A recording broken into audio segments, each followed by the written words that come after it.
இறை தூதர் முகமது நபி ஸல்லல்லாஹு அலைஹி வஸல்லம் அவர்களை பற்றி அல்லாஹ் குர்ஆனில் சொல்லி காண்பிக்கின்றான். வரஃபஅனா லக திக்ரக், நபியே உம்முடைய புகழை நாம் உயர்த்திருக்கின்றோம் என்று அல்லாஹ் சுப்ஹானஹு வ தஆலா சொல்லி காண்பிக்கின்றான். மட்டுமல்ல, லக்கத் கான லக்கும் ஃபீ ரசூலுல்லாஹி உஸ்வத்துன் ஹஸனா, உங்களுக்கு ஒரு அழகான முன்மாதிரி, ஒரு எடுத்துக்காட்டு அல்லாஹ்வின் தூதரிடம் இருந்தான் இருக்கின்றது என்று சொல்லி காண்பிக்கின்றான்.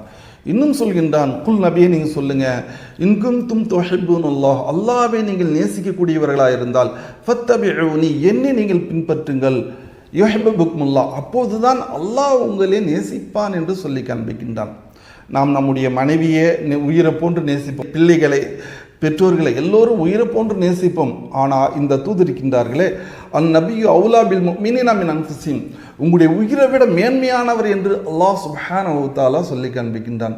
அத்தகைய தூதருக்காக அல்லாஹ் இன்னல்லாஹ் வ மலாயிகத்துஹு யுஸல்லூன அலன் நபி யா அய்யுஹல்லதீன ஆமனு ஸல்லு அலைஹி வஸல்லிமு தஸ்லீமா, அல்லாஹ் அந்த தூதர் மீது அருள்பாலித்து கொண்டிருக்கின்றான், ஸலவாத் ஓதி கொண்டிருக்கின்றான், வானவர்கள் மலக்குகளும் சொல்லி கொண்டிருக்கின்றார்கள், மூமின்களை நீங்களும் அந்த தூதருக்கு ஸலவாத் ஓதுங்கள் என்று அல்லாஹ் சுப்ஹானஹு வ தஆலா சொல்லி காண்பிக்கின்றான்.